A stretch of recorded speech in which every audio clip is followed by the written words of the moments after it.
the thing about creating a business, then when you create that, you give opportunities to the people that work. There's going to be people, Sam, that only want to go every day and just cut the lawn. They don't want to get off the mower. They don't want to have to think about their jobs. They want to put their headset on and go. And there's other people that they're going to do that for a day and then they want to do something the next day. Those are the people that you want to give a rope and let them climb.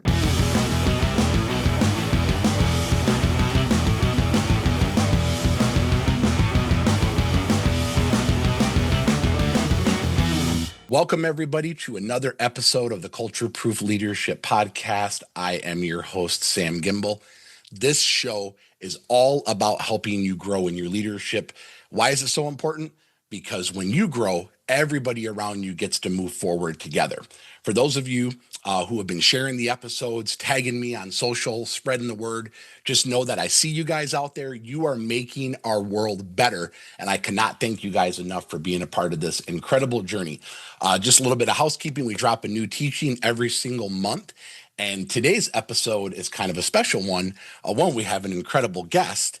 But two, it actually marks our 1 year anniversary since the podcast first went live. I try to not pay too much attention to this, but my producer was actually telling me the last I checked, we actually crossed over 20,000 subscribers and downloads and shares in just a year, which is absolutely incredible. And it's not because of me, that's because of you guys. So thank you guys for tuning in. Thank you guys for learning. And thank you guys for just leading right alongside of me. Now, let's get into today's episode. A little bit of intro about my guest. Today's guest is a man who needs very, very little introduction when it comes to the green industry world. But his story is worth every single word that we're going to talk about today. Greg Wittstock is the founder and CEO of Aquascape, which is an industry leader in water features and a company known just as much for its incredible company culture as it is for its world-class ponds that they create.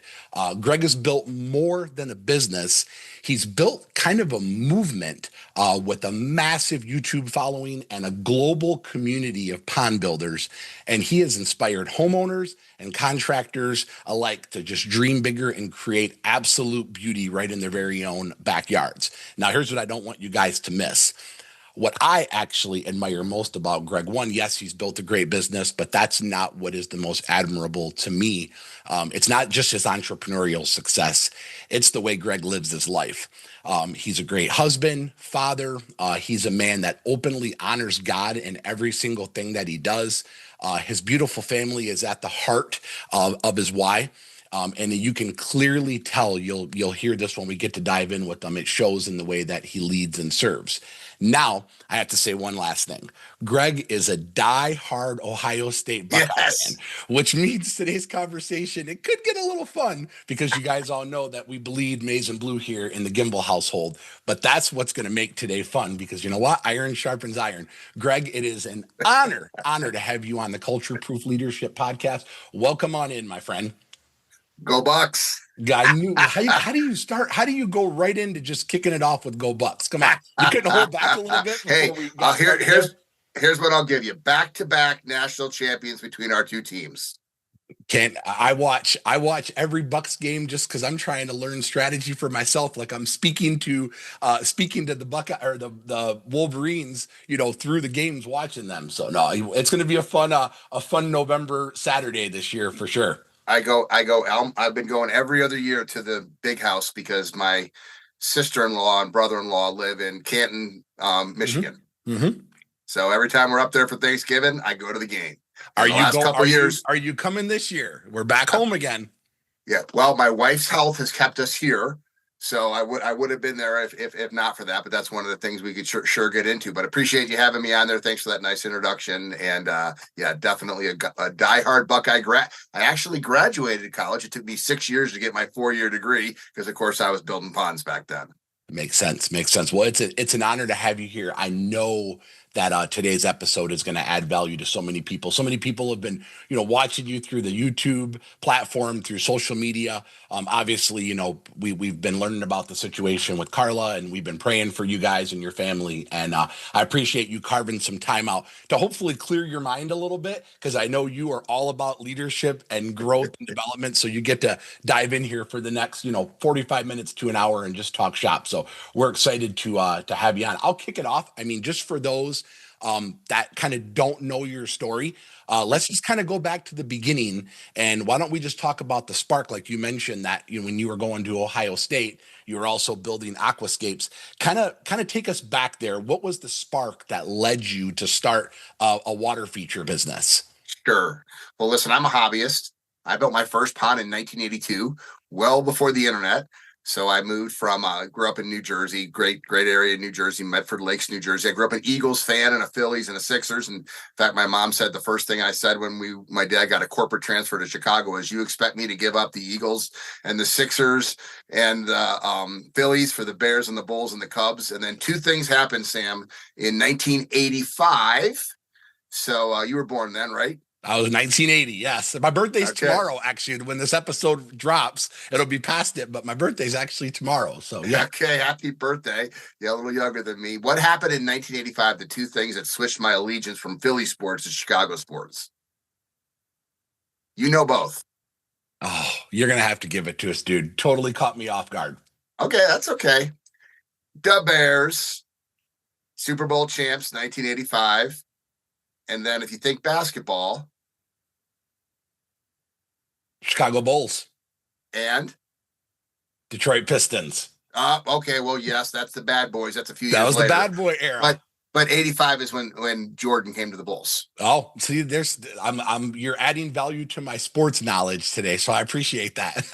Anyway, so not to stay on topic. So anyway, we moved. I brought all my turtles with me. My parents promised me I was a Huckleberry Finn life, growing up catching turtles, fish, and frogs. And I brought 11 of my favorite pet turtles with me in the back of this family station wagon in the bottom drawer from the freezer that I had pulled out and filled with water, sloshed them around there. And the second day I was living in Wheaton, went to the library and I got books on how to build ponds. Because my parents said I could build a pond, and started digging a hole in my backyard. And all of those books were from England and Japan, Japanese koi ponds and English water gardens. And they had the same universal message to build it out of concrete. And as you would know, in Flint, Michigan or Chicago, Illinois, that first winter, that pond cracked, that concrete cracked. I spent the next year trying to get it to hold water. Eventually, I gave up, trying to get crack concrete to hold water, put a rubber liner down. Pond started turning green, started Jimmy rigging up and MacGyvering up my own filter systems out of cattle troughs and garbage cans. And after ripping out and rebuilding my first backyard pond 7 times, my backyard classroom, which was what it was, I was just learning everything. I got it right. And the neighbors and the friends would come over. This is beautiful. And then one day, the doorbell rang. I heard it. I was in the backyard putzing around in my pond. And it was a UPS driver, and he came around the back. I was 20 years old. I was a sophomore at Ohio State. And he said, this is beautiful. How did you ever buy a house with a spring on it? Which was, of course, was a great compliment to a pond builder. And I said, no, man, I built this. And he goes, you built this? Could you build me one? And I thought for about 2 seconds, and I go, yeah, I could. And that was the genesis of the idea. And before that, I was just working as a lifeguard and summer jobs. And I decided that next summer I was going to build ponds. So I remember telling my mom and dad I wanted to have build a pond business that next summer.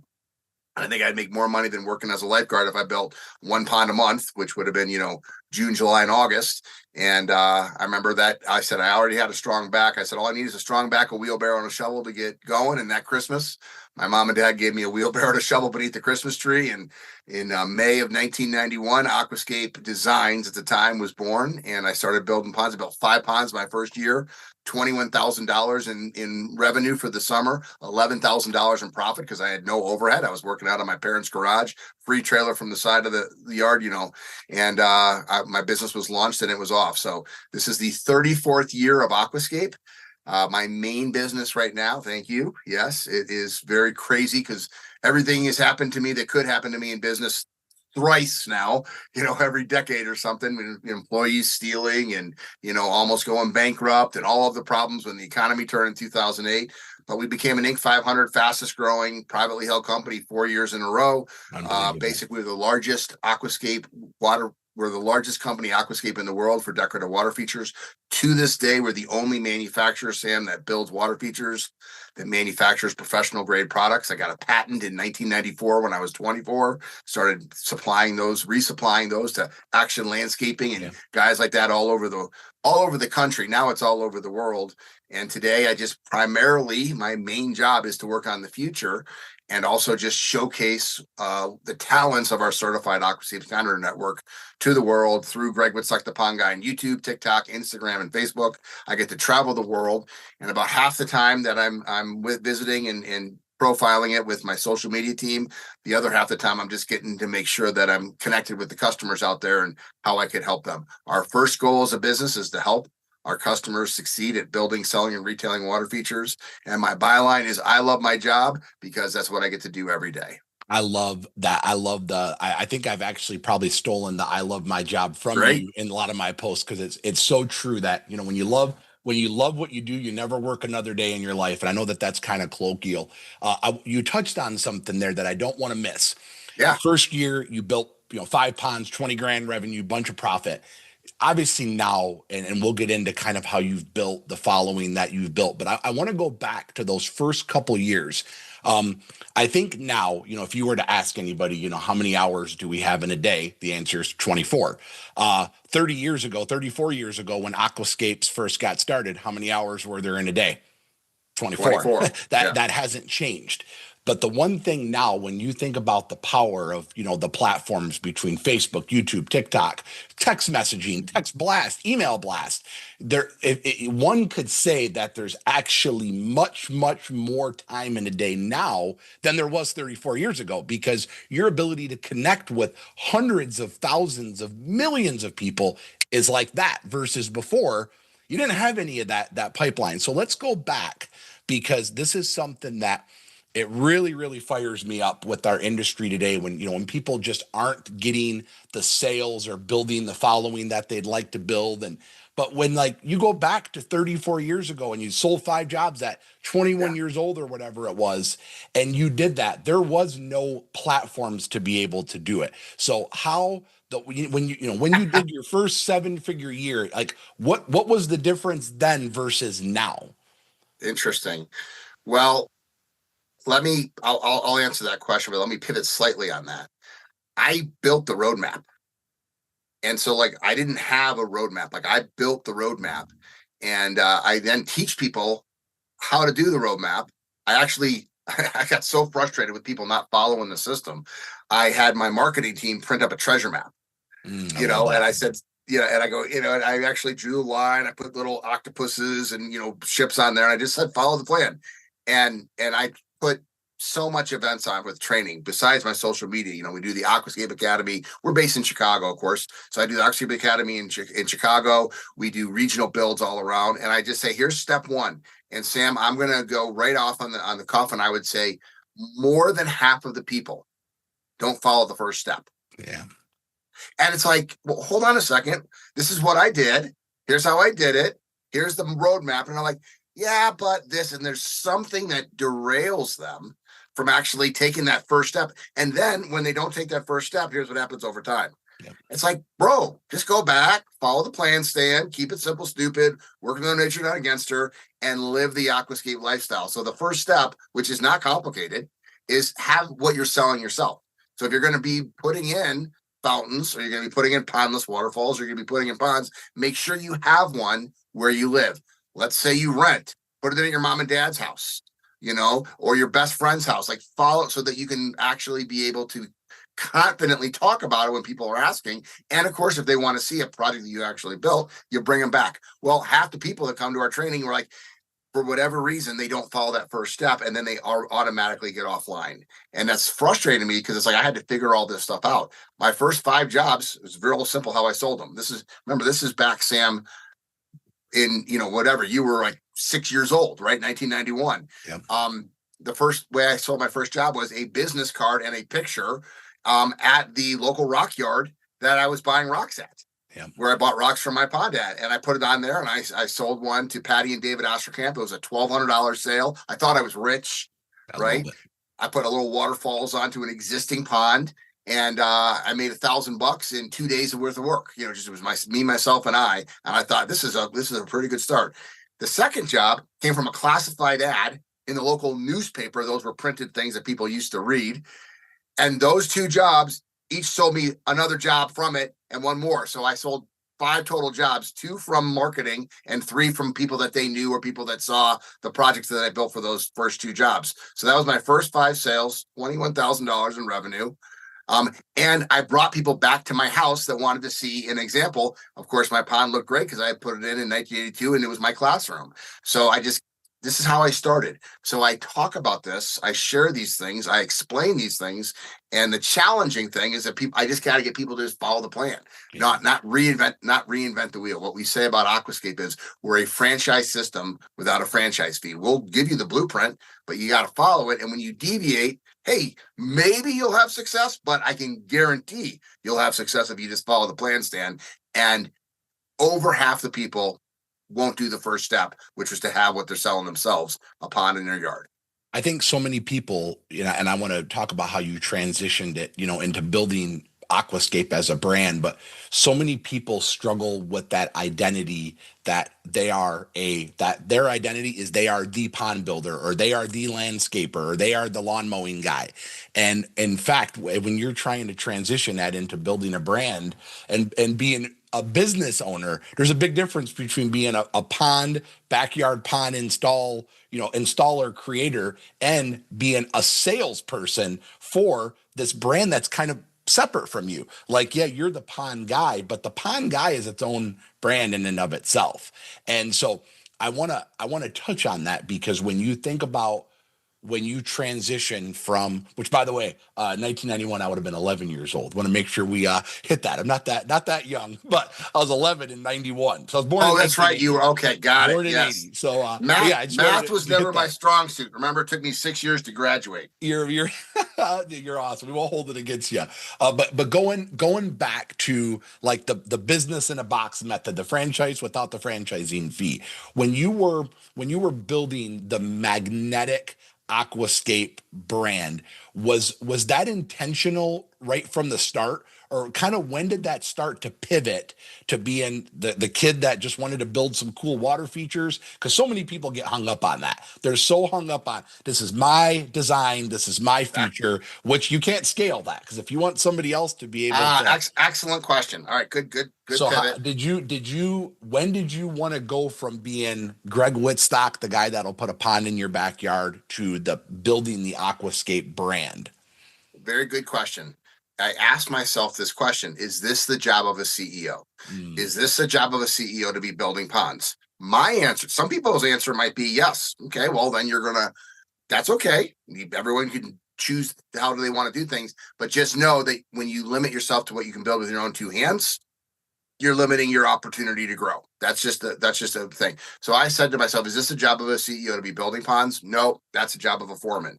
Brought in a foreman. Is this the job of a CEO? This was a big one, to sell ponds. Okay, a lot of guys are still in the sales role. I said, no, that's the job of a salesperson. So, the foreman started taking over the sales. So I kept asking myself that question, Sam, is this the job of a CEO? And my answer was no, that's a accountant to pay the bills. Oh, that's a graphic designer. In fact, the graphic designer was the last hat that I took off of my head, was getting that off my plate. It was about 2000. So from 1991, 9-10 years, 2000 was the last time I had a daily job in the company. I finally brought enough people in that eventually I can do the one most important thing to grow, which is to work on my business and not in my business. I had built the entire team, which of course people are like, well, how do you get such great people? Well, most people aren't great. You give them a rope, most people will hang themselves. But some people that you give a rope will climb. And when they climb high, they're going to pull you up with them. And so my secret was I kept asking myself, is this the job of a CEO? And my answer, whenever it was, no, that's a foreman or a salesman or an accountant or a graphic designer, I got the right people in place, put them in place, and then got out of their way and let them do their job. And eventually they can do their job better than you can. Not at first. You got to train them, you got to put them. But when you can do that, you can do the most important thing in a business, which is to build a team. Hardest thing to do in business, but it's the most important thing if indeed you want to grow. I'm a firm believer that 80% of something done by somebody else is 110% awesome. So if somebody can do it 80% as good as I can do it, but they've got momentum, you can officially have it. You can officially have it. That's incredible advice. I love the give people a rope. They'll either hang themselves or use it to pull others along with them. When you were transitioning, how far were you into the aquascape journey when you like had that aha moment where you just woke up and said, is this the job of a CEO? When was that, and what kind of made you like, was it a hard time in business? What was it when you, because so many people struggle, so many of our listeners struggle with I just want to get off the truck, whatever truck they're on, I just want to get off the truck. And I talk a lot about this in the podcast when I speak about working in your business or working on your business. So take us back to that morning when you woke up and said, this is not why I started Aquascape. This is not why I wanted to be known as the pond guy, where you transitioned from that. Is this the job of a CEO? Because that didn't happen your first year in business. No, I worked 5 years in the field, 91, 92, 93, 94, 95. So it took me 5 years to build up the team that I can get out of the field. And the guy who started with me in 1993, Ed Ballou, the pond professor, was really the impetus behind that, because he said to me, listen, I want to build a pond without you on the project. After 2 years of working, and working alongside me, he's like, I want to do a job without you there, because when I was there, Sam, I would tend to take over and make the decisions and everything else. This guy was like a mover and a shaker. He said, I want to do it. And I go, listen, this is what I do. I'm the builder. You hand me the rocks. I build the waterfalls. I'm the maestro with the building these things. And Ed wanted to be the maestro. Ed wanted to do it. And I said, I know how I can shut this guy up. I'll let him try to sell the next job. And if he sells it, I'll get out of his way. But Sam, who was the world's greatest pond salesman, right? Well, guess what happened? The very first job that I wasn't on a consultation for and I didn't sell, Ed took over that job. He sold the job. Amazing beginner's luck, right? He ended up building that water feature without me there. I remember calling him. It was big brick phones back then, like 100 times a day. How's it going? Because I was nervous not being on a project that my guy was doing without me. But I got there, and Sam, I saw the telltale signs that a pond had been built that day. There was the rock dust in the street from where all the rocks got delivered. The grass was tamped down going to the backyard. And so I just followed the way. I never met the customer, remember, walked around the corner. And what's the first thing that I saw? When I saw the water feature, what was the first thing that came to my mind? What do you think, Sam? You were either incredibly proud, or you might be like some owners of businesses, and I've seen people actually get spiteful when somebody else can do something as good as them, close to as good as them, or in many cases better than them. Well, I wasn't spiteful, because the horrendous hunk of junk that Ed Ballou produced on his first pond had me speechless. I could not believe that my team created something so far away from what my value system was as an owner of the company. But I was speechless, remember, because what was Ed asking me? What do you think? What do you think? What do you think? Yep. Now, God had blessed me that day, because and then he's like, look, he's so excited he can't even speak, because right behind Ed was who? The team, the homeowner. And what was on these suckers' face, Sam? Yep. What's he going to say? A smile. And I'm like, and we love it. It's so beautiful. And I'm like, here was my standard. Here's the customer standard. And here's where Ed delivered. And so over time, Ed got better and better and better. And now 32 years later, Ed's way better at his job than me. And what did I say earlier? He's just pulling me up. I'm amazed at the projects that my company's doing, multi-million-dollar projects all over the world that Ed is the mastermind of, because I got out of his way, let him do a job not to my standards, but above what the customer's expectation was. And over time, he got better. And eventually, when I got out of his way, pulled me up with him to where we're at today. So many people, I hope you're listening to that right there, what Greg just dropped, because what tends to happen is the first time you see something not the way you want it, what do? We jump right back in and we go, you know what? This is why I should stay small and keep it all, because nobody's ever going to build ponds the way that I do. Nobody's ever going to install landscapes the way I do. Nobody's ever going to cut grass the way that I do. And I remember when I was cutting grass back, it didn't take me long to get out of the field, because I just had that same kind of like, it not necessarily that this was the job of a CEO, but I knew that I couldn't sell and produce. There wasn't enough hours in the day. And I remember one time what I had done was, I knew I couldn't pull a mowing trailer all day, but what I did was I had a crew keep my mower in their trailer. And what I would do is I would show up at the bigger jobs and just help them out and help them get done. And then I would move on, to my sales or whatever I was doing that day. And I remember I shut my mower off one day and I had 11 missed calls. And I remember looking at my phone, because the cell phone was, that was your business phone. And I'm like, 11 missed calls. Oh my gosh, I've got to call all these people back. And I knew, like, I just had this epiphany moment that, like, I can't keep doing both. But it didn't happen that day. I didn't just go hire a guy to replace me that day, but I was actually mowing another lawn, and I get done cutting, and the homeowner came out, and I thought she was going to come out and compliment, how awesome of a job I did, on this beautiful lawn. It was a work of art, and she comes out. And she kind of waves me down, and I'm all proud of the work that I had just created, and she goes, "Hey, Sam, how's it going?" And I'm like, "Good, how about yourself?" And she goes, "Hey, is there any reason, like, when you mow the pattern, it kind of pushes the grass down? Can you just, like, mow it, like, back and forth so it doesn't do that?" And it was like all the things that I thought everybody loved about cutting grass, which was making the big stripes and the diamond patterns. Dude, that's for me, maybe 5% of my customers, and it's to impress the other contractors that that go by and go, "Look at how good that guy's stripes are." Homeowners, 95% don't give a rip. They want it edged, they want no weeds in the beds, but those things, and it kind of like took the wind out of my sails, that I'm like, you know what? I thought I was passionate about cutting grass. And that, like, moment that day, I'm already having a thought that I'm parked in the wrong parking spot. Now I got a homeowner asking about what I thought were, like, cream de la crop 59-inch stripes on a 60-inch mower. And, like, the journey began to be like, you know what? This is not what I'm called to do. But so many people, it's so easy just to jump back in and save the day. And I love that you didn't do that. You took a chance on him. And today, 30 some years later, whatever, like, he's still out there creating beautiful creations. And he loves his job too. Here's the thing. If you aren't working on your business, who is? Who is? So we could end the episode right there. If you're not working on your business, then who is? I'm telling you, it's not your main employees. It's not you. No. That is the job of a CEO, is to create the vision. Where do we want this thing to go, and set the tone for the culture?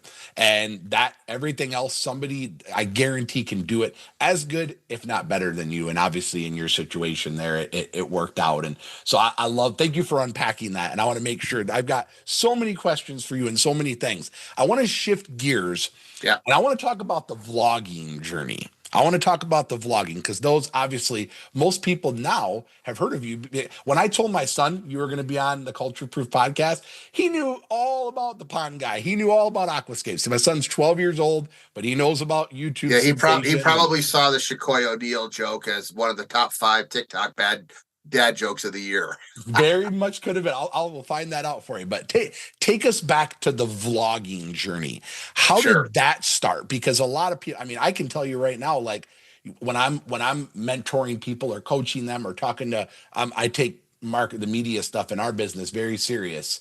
You could just be one video away from your business becoming viral. You never know. I mean, and now the platforms that are out there, I mean, those weren't there 34 years ago. So talk to us, let our listeners kind of hear the story about how the Well, vlogging journey began, and how did you go and start turning on the camera and start that side of the business? I'm an old guy. I'm 55 now. So whatever, 2017, I would have been 47. So still an old guy in that social media world. I did not want to do what I did. Have you ever heard of Brian Barczyk, the reptile guy outside Detroit? Yes. Yep. Excellent. As my friend, met him at so we had a reality television show on Nat Geo Wild called Pawn Stars. And I thought this was going to be the shit sizzle. We were going to like blow up. A company was going to grow so much because we had our own reality television show that chronicled our journeys. Didn't happen. It was a horrendous experience. It was all scripted. This is not scripted. We're just talking. You're asking questions. I'm answering them. Reality TV, for the most part, is scripted. It's not real. So will never be able to look at reality TV the same way again. And so I worked so hard to get that show. Built upon for Cesar Millan, the dog whisperer. I don't know if you've seen him. No, dude. Oh, yes. Okay, good. His agent loved what we did. Pitched Animal Planet. We got a series. And then it went downhill from there because, I was gotten a, perfectly nice 34-year-old director, but her way of handling my type A personality was to give me no wiggle room.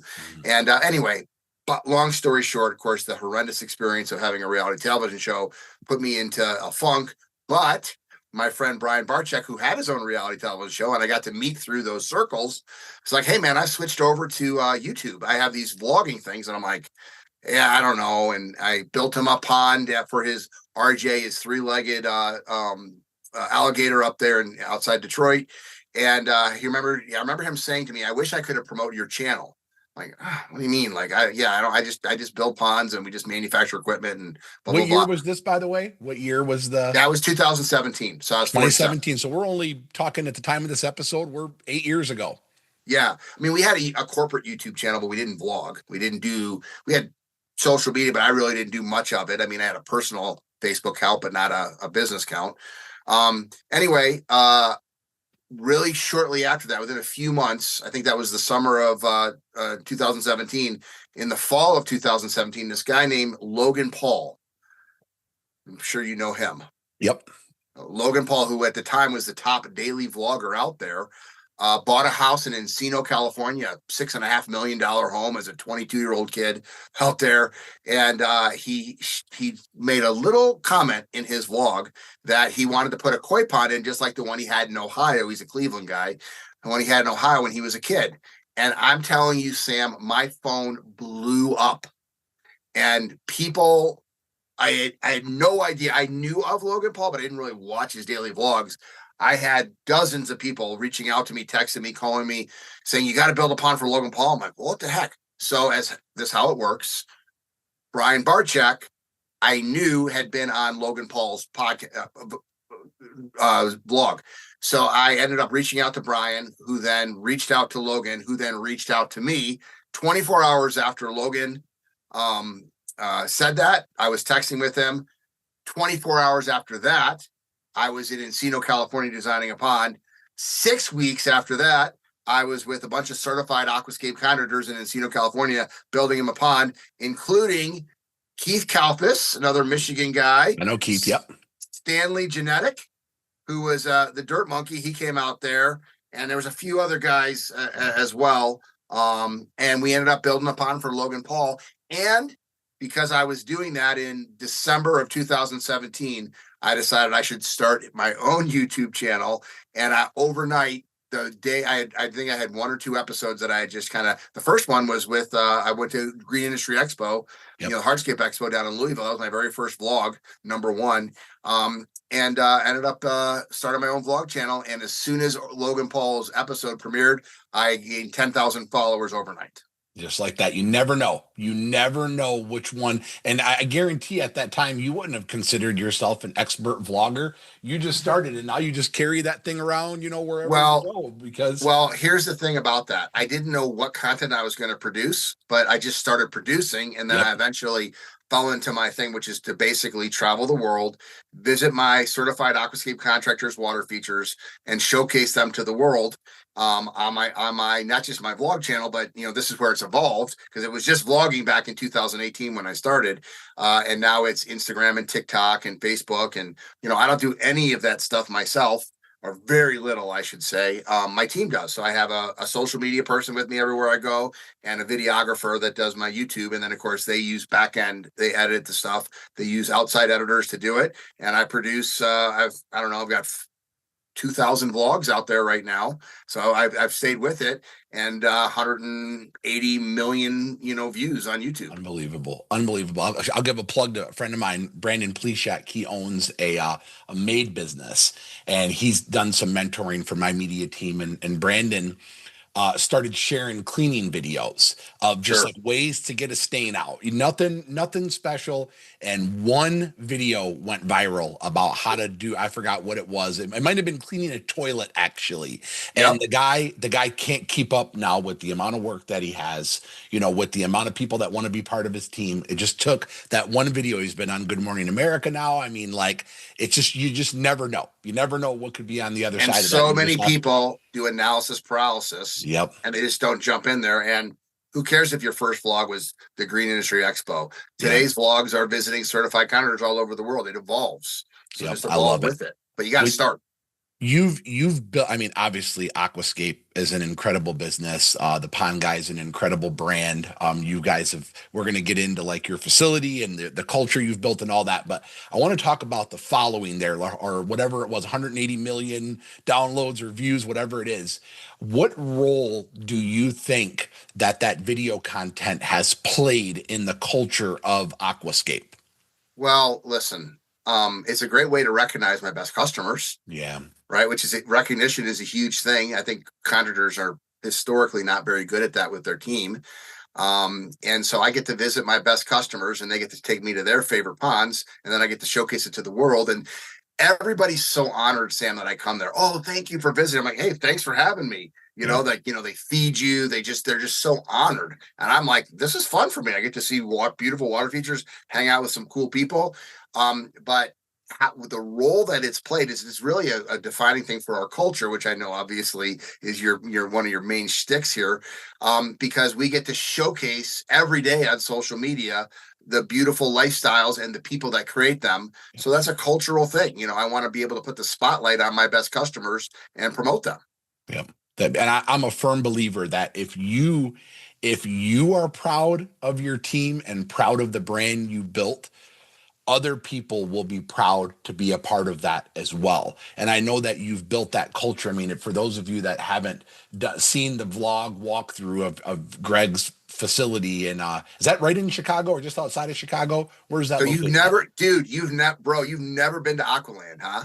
They don't let me leave the state much unless it's Florida. So that's kind of you got to come to Ohio and Indiana as much as I can. So no, August of next year, 26th annual Pandemonium. I want you to come there, just experience. So the Aqualand, 40 miles west of downtown Chicago in St. Charles, Illinois, the official water garden capital of the world. You could come into the building and there's a vibe and an energy.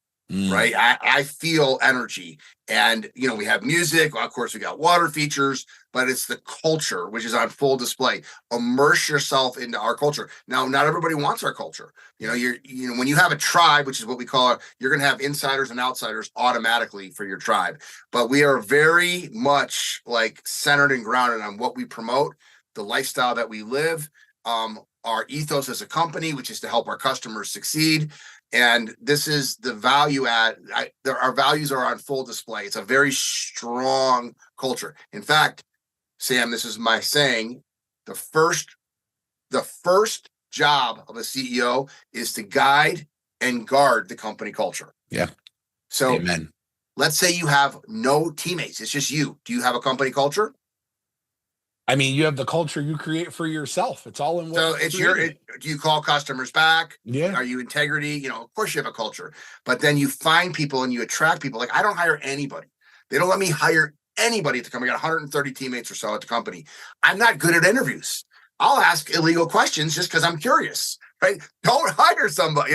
They protected me from myself there. I put the right people on the bus. The woman who's our HR manager is a Michigan State grad, so we go back and forth on football as well. But she got a degree in human resources. Like, I don't know these things. Yeah. I let you hire them, but she knows the culture of what we're at. She's been there for over 20 years herself, and she understands the value system and the culture. So she hires people that match, and we're not always right. We get it wrong. And, but after 3 months, that person is gone. Yeah. Either we have them ask them to leave or they leave themselves because the culture is so strong. So we don't have people that are on our team, 130 teammates strong, that don't fit our culture. Yeah, I like to say that culture eats strategy for every meal, because you can have the best facility, the best plan, you can buy the best trucks, the best excavators. If the culture doesn't support it, none of it will matter. And I'm telling you, when we were going through some of our darkest years of business, and I look back, because I have team members with me today that were with us through those hard years, and I'll ask them, like, what was it that kept you, let me continue to be your leader? Like, why? I did not deserve to have you on my team, but yet you're still here today. What was it? And they said, we knew that you cared and that it would someday get better, because we've worked for bosses before where, that stuff goes on, but then you have a leader that doesn't give a rip. And now, you can come into a bunch of money, or say you're super profitable, and start buying all the fun toys, building those dream facilities, whatever that looks like. But if you don't care about the people that are there, none of it matters. None of it will. People will, as soon as you step foot, you think you could live in Utah and have a business in Illinois that runs without you? Absolutely not.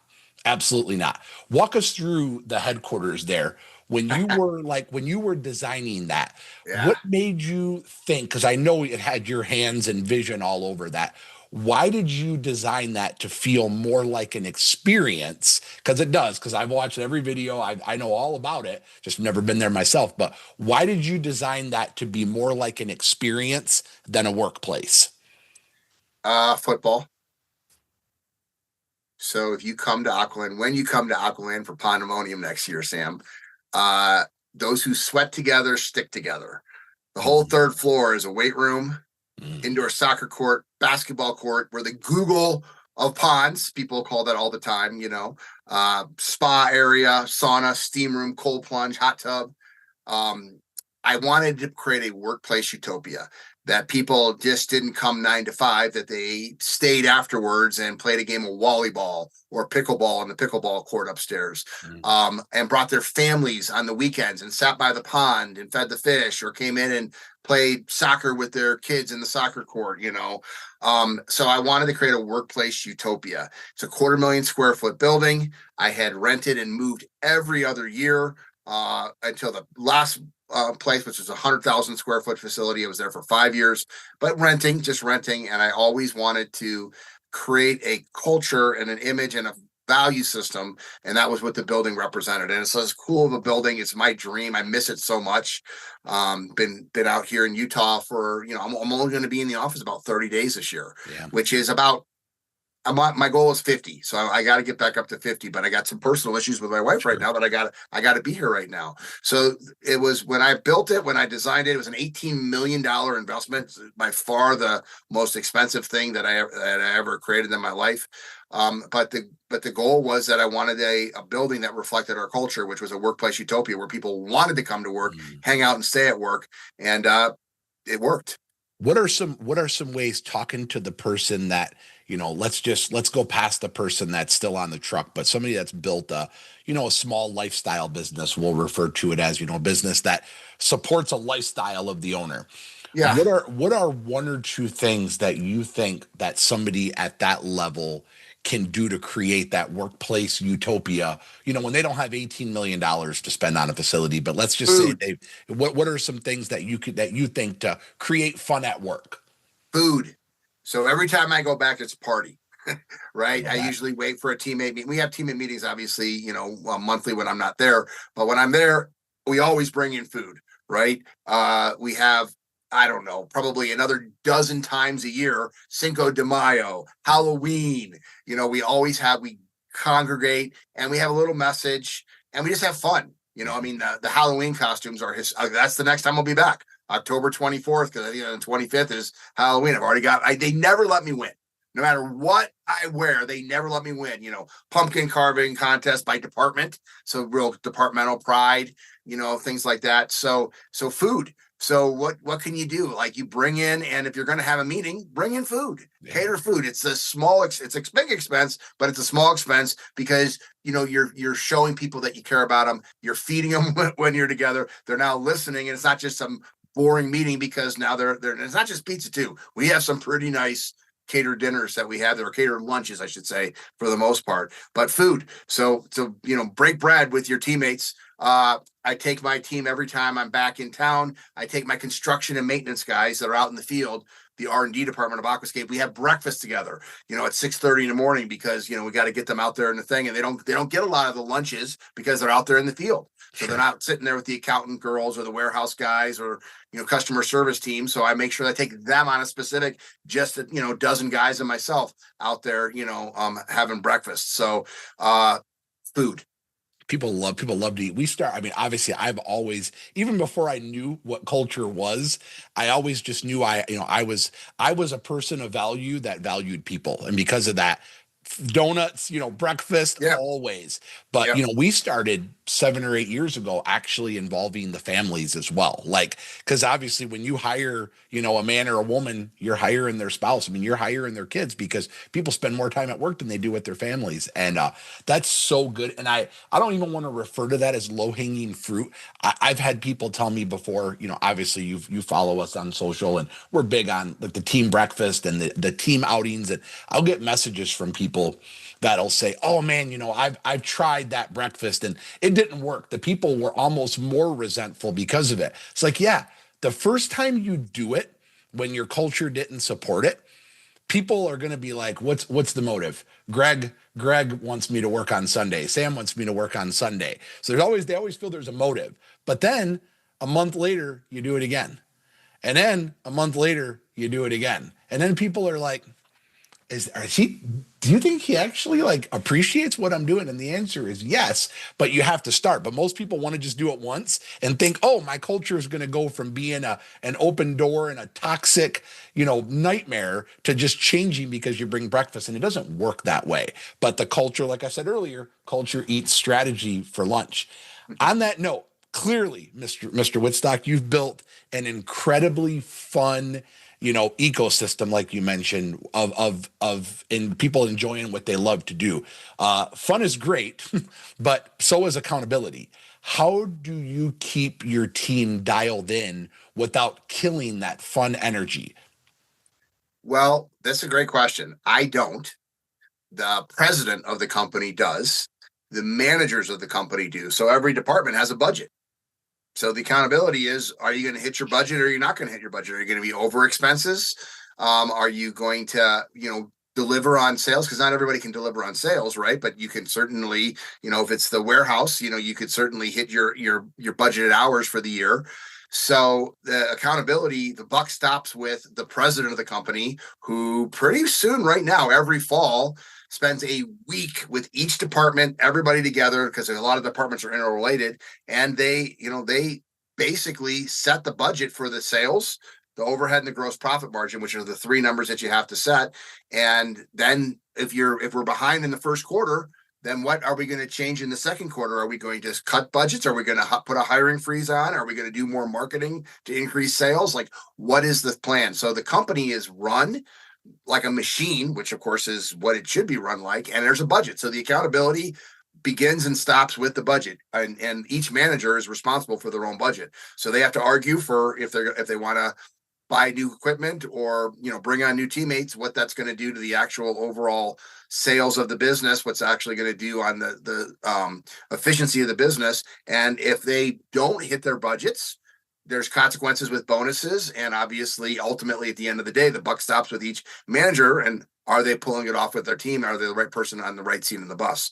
And so it's the budget, which I don't do the budget. In fact, I used to say 5 years ago, but it's probably been like 7 or 8 years ago now, Sam, the president of the company, who's been with me for 2001, 24 years, She said, can you just come to the first 15 minutes of the budget meeting?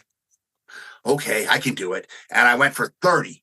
Right. And I left my phone in my office. It's like, why do I want to sit in a budget meeting? It's like, tell me what my sandbox is, how much money I have to play with this year. And let's come. I on the high level, we come up with, 5% growth, whatever we're going to grow that year. But I am not a numbers person.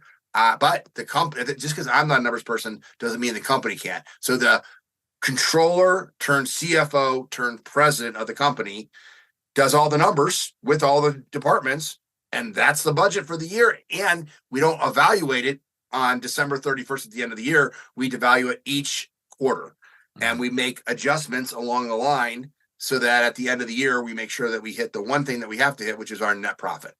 That makes sense. And if somebody is, not hitting their numbers, like you said there's consequences, obviously, from a monetary standpoint. Does that change in the fund that's allotted? Like, let's say you've got one department. Oh yeah, it'll change. It'll absolutely, like, we cannot do this event so right now, Utah-monium is happening, and the sales manager's goal and budget was to bring in all of the salespeople for that, and all of their the territory sales managers, the inside reps that they have. Well, guess what? Sales was supposed to be X number of growth. We're slightly below that. We're actually 1% off of our growth model, which is pretty good, by the way, to be 1% off of it. But where did he save up? We're slashing the travel budget for the inside salespeople and only the outside because we missed on our top line sales. So there's a consequence to that. We don't just buy the new truck and then figure out how to pay for it later. Unfortunately, this year, inside sales team not coming to Utah-monium. Maybe it'll be the next time we do this. But of course, there's a budget consequence, and that's the consequence for the sales team not being able to have everybody here, only half the team here for Utah-monium, my training event out here in Utah. I used to have our profit share bonus. It was a blanket. It was company wide. Whatever one person got, the other person got, because I thought that's how you built team. Oh, I got rid of the word division and started calling it departments because I thought the word division creates division. So I made everything the same, only to realize that when you've got certain people on the team that are not pulling their weight like others, and it's actually, bringing down their bonus, you want to talk about creating division. And so I think, you reward your A players, the people that are killing it. They, should be bonus compensated, promoted based on that. And that's how you create a culture. Like, people overthink culture. To me, all culture is setting the expectation and make sure every single person on your team understands what that expectation is. There's no blind spots when it comes to what the expectations is. When people are what they are, when people are doing great, and they're hitting the numbers, they're hitting the quality, they're hitting the retention, whatever that expectation is. When they hit it, you praise them, you bonus them, you compensate them, you promote based on it. When they're not, you discipline them, you hold them accountable to it. And that's it. Rinse, wash, repeat. What's the expectation? Hold people to it. That alone will create an incredible company culture. But the problem is most people don't know what they want the expectation to be. So if you don't, as the owner, of speaking to the CEOs and the owners that are going to be listening to this episode, if you don't know what a successful day looks like to you, how do you translate that to your key team people so they know? I ask people that question all the time. I'll be at an event, having a beer at the bar, and I'll get into conversation with somebody, and I just have that simple question. What is, oh, that's cool. You're an engineer for General Motors or Ford, whatever it is. Like, what's a successful day look like for you? And then so many times they're like, I've never thought about that. Like, how do you not know what a successful day looks like? And honestly, like, that accountability can be fun. Honestly, if people want to be part of what you're building, they're in. Well, obviously, socialism, newsflash, doesn't work. Yeah, so good. Marcus Buckingham wrote a book, What the World's Greatest Leaders Do. And newsflash, they treat everyone differently because everyone is different. You try to treat everybody the same. This is called socialism. This is communism. This is not called, free enterprise. So yes, everybody's a different performer. Everybody has different value systems. And of course, you compensate accordingly to that. and not just compensate, but treat. So, hey, why is Susie get to come in late on Tuesdays and I have to come over because Susie is Susie? Hey, you want to be like Susie? Let's talk about that. Now it forces the conversation, which is fantastic. Here's where you're not pulling it. Here's what Susie does differently than you. What can you do to get what you want in this organization? And that's why I always say this is very important on culture, Sam. I tell everybody that works for the ethos of the company is speak from the heart always. Respectfully, of course, which is just a baseline barometer. But if you're respectful and you speak from the heart always, the chips will fall where they may. Most people are afraid to speak how they actually feel. And so subsequently, they feel like the world happens to them versus they're part of the world happening. If every teammate would just speak from the heart how they're feeling respectfully, then good things will happen. And the good thing that might happen is maybe this isn't the right place for you. And it might be hard for you in the short term, but in the long term, wouldn't that be better to find something that you're actually more wired to? So I get very encouraged. I encourage people very much all the time to speak from the heart respectfully and let the chips fall where they may. Unbelievable advice, dude. That was so much absolute gold. Of all the years you've hired and empowered and led, hundreds of people that have came through your organization. Thousands. Some still with you. Some have been promoted to another company, but obviously the good ones hopefully stick around. What was the biggest, dig deep here. What was the biggest people challenge that you faced while scaling, and how did you lead through it? Well, the biggest people challenge that I ever faced through scaling was working with family. Oh my gosh. Hiring your employee's cousin just because he says he likes to work outside. We've all done it. So my business took off, it went, it just exploded. And so the first 2 years, it was just me. Then it was me and a guy that I graduated high school with as my foreman, my first foreman. I was 2 foremans before Ed, the guy that finally stuck. But in the end of my second season, the Chicago Tribune newspaper again printed a front page story on me. And Sam, I had built 5 ponds my first year, 12 my second. So I had done 17 total water features. That one article on August 2nd of 1992 exploded my business. Hundreds of phone calls. I sold 81 jobs from that one project, from that one promotion and one marketing piece in the newspaper. And that's when my dad came into the business. And so the end of my second season, I actually officially didn't incorporate until April of 93. So my third season, when I actually was like, okay, this is a legitimate thing. I could actually, after that article came out, it was not just a fun summertime job. It was like my career. I'm like, I better make this thing professional. And I ended up making my dad a partner in the business. And my dad and I was a fellow hobbyist. I mean, he helped me with the pond. He was there with me. We kept aquariums and, fish tanks our whole lives. But he was an engineer and he was very rigid. And you need both skill sets. But I was like, let's take them out. And he's like, well, let's get a scheme first, which of course you need, but I was pretty much a cantankerous, let's go. And I was the gas pedal, he was the brake. And maybe if it was reversed and I was, the 50-something-year-old person and not the 20-something-year-old spontaneous, crazy kid, it might have worked out better, but it didn't work out. My dad and I fought for 3 years and eventually he became my first competitor. So I spent 9 years competing with my dad. No relationship with my dad, not talking. Welcome to business, welcome to family, right? And eventually, my philosophy was live the aquascape lifestyle. His philosophy was about the product technology. And I always said the product is a means to an end. Like how much have we talked here? How much have I talked about the patent that I got at 24 for my skimmer and my biofalls? 0, because that's not what it's about. It's about the lifestyle that we create.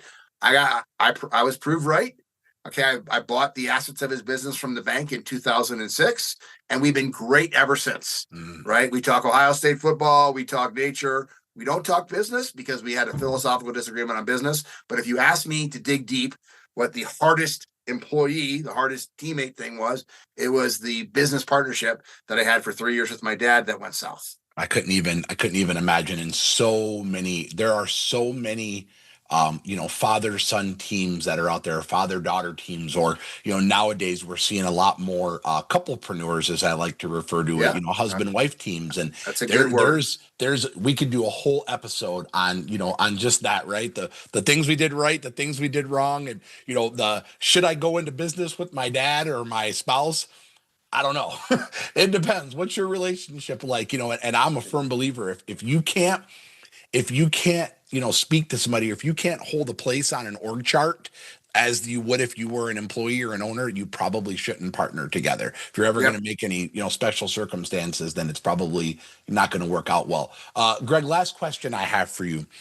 For the people out there, for the 80%, honestly 85% of the landscape and pond industry, they're owner operated. They're just trying to get off of the truck on a day-to-day basis, or they've gotten off and they go back, like you talked about when you saw that first disastrous job your guy did. But for that person that's out there, for the sub-$1 million business owner that's listening to this, and he wants to get started building a brand and building a team, and they want to create something that people are drawn to, like they are with the Aquascapes brand, what would be your advice to that person? How to create their brand? How to create their brand, to create a brand that people want to be a part of. Sure. Well, I guess the biggest thing for me with, like, let's take water features, as an example. If somebody hires you to cut your lawn, they think of you as the lawn guy. Well, what if you also do mulching? They don't know that. Yeah. What if you do lighting? They don't know that. If they hire you for lighting, they don't know that you do mulching and lawn care. So you have to understand what you're putting out there to the marketplace. If somebody hires you for a project, they only think of you as the guy that does that project. So much could be done with bolt-on services. There's marketing, by definition, is the getting and the keeping of customers. Most people, the vast majority of their energy is spent on the getting. If you go back to the keeping part, what can additional services, is where we think lighting and water features can add perfect revenue streams to a mow and blow guy, a hardscape guy, a plant guy, like go through the whole thing. So the thing about creating a business, then when you create that, you give opportunities to the people that work. There's going to be people, Sam, that only want to go every day and just cut the lawn. They don't want to get off the mower. They don't want to have to think about their jobs. They want to put their headset on and go. And there's other people that they're going to do that for a day and then they want to do something the next day. Those are the people that you want to give a rope and let them climb. So you said to me, Travis is your water feature guy, that works for you. Okay. So he's probably not a guy that would just want to go to work every day and cut lawns. By the way, there's nothing wrong with that guy that goes to work every day. We live off of those guys. We need them. We want the guy that will work 20 years from us, that shows up to work on time and that puts out 9 to 5 hard day working. But if you put you or me in that role and said for the rest of your life, all you're going to cut, we would die. Yeah. So when you think about your business, what opportunities for growth are you giving your people that want to grow? The greatest satisfaction in life, and this is huge, the greatest satisfaction in life comes from helping someone else reach their fullest potential. Well, maybe this guy's fullest potential is head lawnmower. Maybe this guy's fullest potential is head of water features. Maybe this guy's fullest potential is the president of the company that takes all of those things off of your plate. But if you have a business that only does one aspect of that business, you're going to lose good people that want to grow because there's no opportunity for them to grow. And so that's what Aquascape does all of the time. How we retain people. If you look at Ed, who was the first guy that built a waterfall without me there, who's now designing multi-million projects around the globe. He's literally the pond professor. He wouldn't have gotten there if I would have said, no, hand me the rocks. And I wouldn't have got where I'm living in Utah, being able to support myself with a team that runs without me if I was the guy that was building every waterfall. So how do you do it? It's inch by inch, it's over time, but the philosophy, which is what drives it, is opportunity for people to grow. And if you look today at my business, which has done over $1 billion in revenue since we started, the thing that I'm most proud about is not the $1 billion in revenue. That's a nice thing to have, or the 5 million followers on social media. It's Ed the Pond Professor, 32 years. It's Brian Helfrich, Team Aquascape, 30 years. It's the leadership team. It's the people that have reached their fullest potential. And Aquascape has allowed them to do that by giving them a rope and letting them get out of their way and letting them pull themselves up with us, with them. I like to say that success can be defined by hitting your goals. There's no doubt Greg Wittstock is successful. There's no doubt. Significance comes from other people hitting their goals because of what you've created. And the very second that you've had even the slightest taste of significance, you'll never settle for success ever again. Ever. The first time somebody goes, Greg, Sam, I was able to move my family to a better neighborhood because of Aquascape or because of Atlas. The first time you hear something where somebody else hit their goals because of what you created, don't miss this, listeners. You'll never go back to hitting your own goals ever again. I actually, and this episode's not about me, but I actually honestly am not even personally a big fan of goals. I just want to be better today than I was yesterday. I love goals for other people. How can I use what God's blessed me with to be able to help other people get where they want? And you can't. Thank you, Greg. That was absolutely gold. That what a way to tie a bow on, just a little bit of Q&A and fun there. Something I know you didn't know about this, but something I like to do whenever I have leadership powerhouse guest on the episode that people, might not know about. I like to do a little something I call the lightning round questions. No right or wrong answer, just the first thing that rolls off your tongue, and just hit it. Quick answers, one by one. We're going to just kick this right off. Let me start with yes, dear. Yes, dear. All right. Thank you guys for joining us today.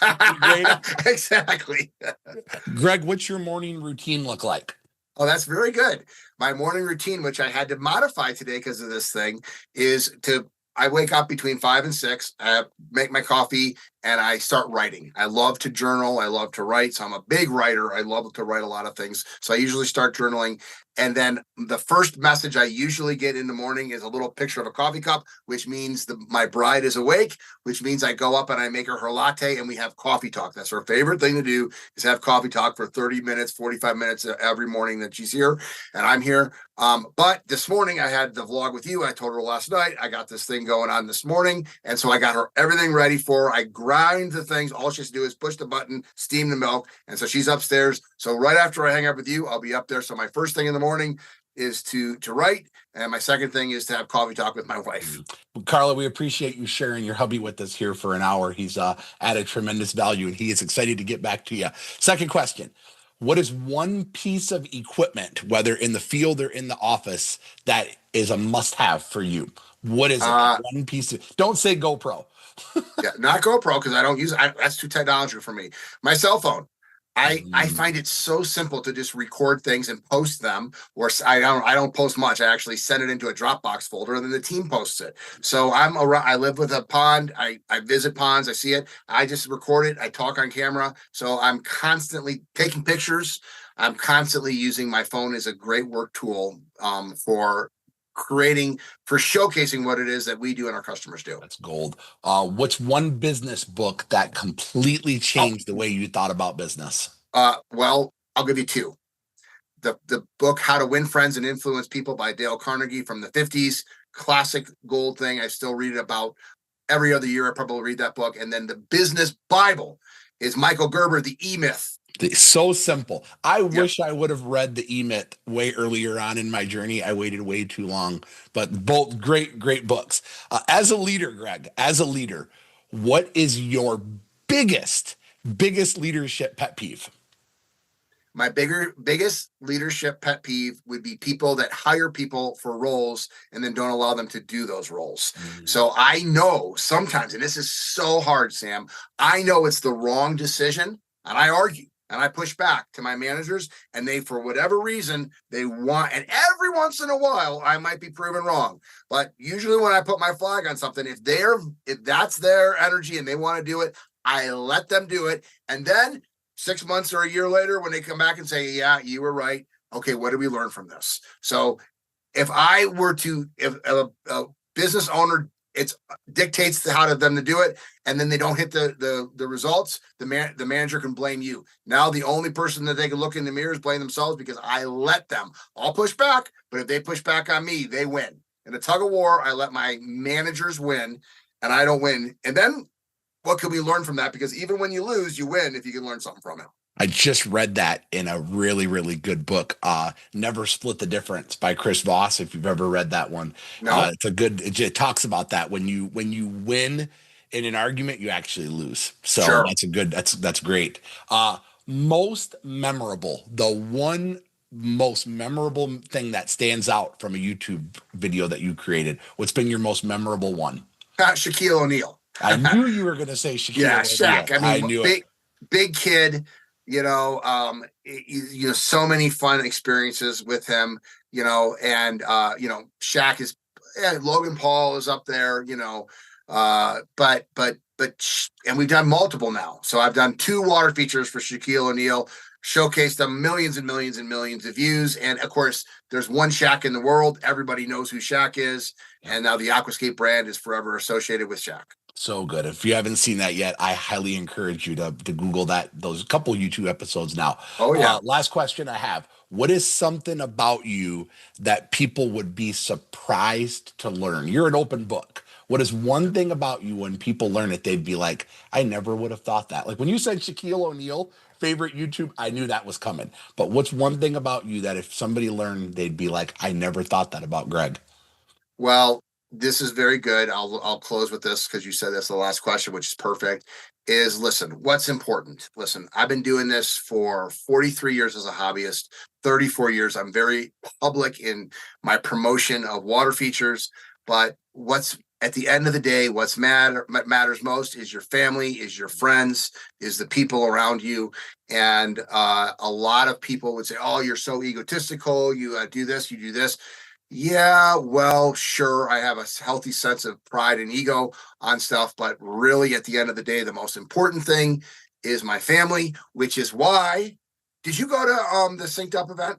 I did. Yeah, I watched your video. I was right after you. So your video was my walk up. So I was right after you speaking. That was a hard thing for me because I had committed to Weston to be there in the Outer Banks, and I couldn't do it because my family takes precedent over my business. I could tell the passion in your voice in your video. I knew it.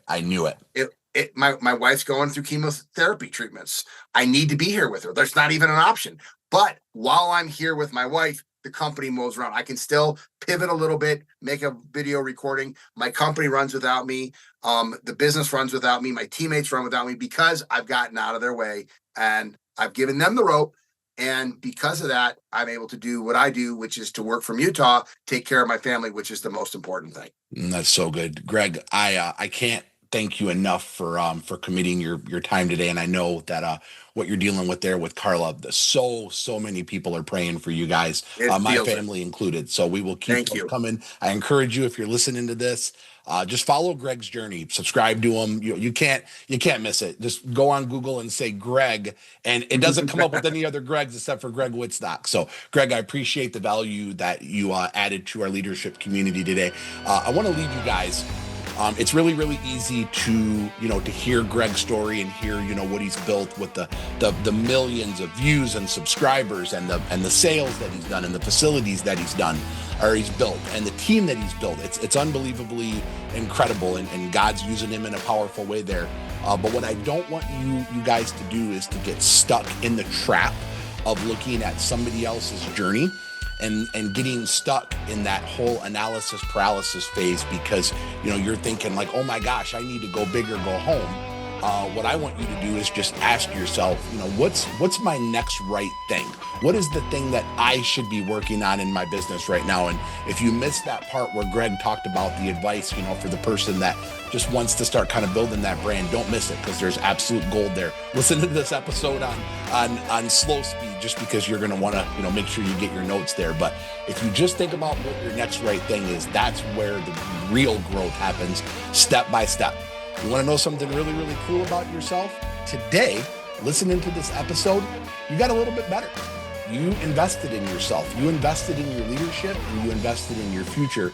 And that is worth celebrating. Before you guys go, be sure you hit the subscribe button. Make sure you look up Greg, follow his journey so that we can all stay connected because you're not going to want to miss some of the incredible conversations and teachings that we've got coming up. Thank you guys for tuning in. Until next time, keep leading, keep growing, and keep living and leading the culture-proof life. God bless you guys. Peace out.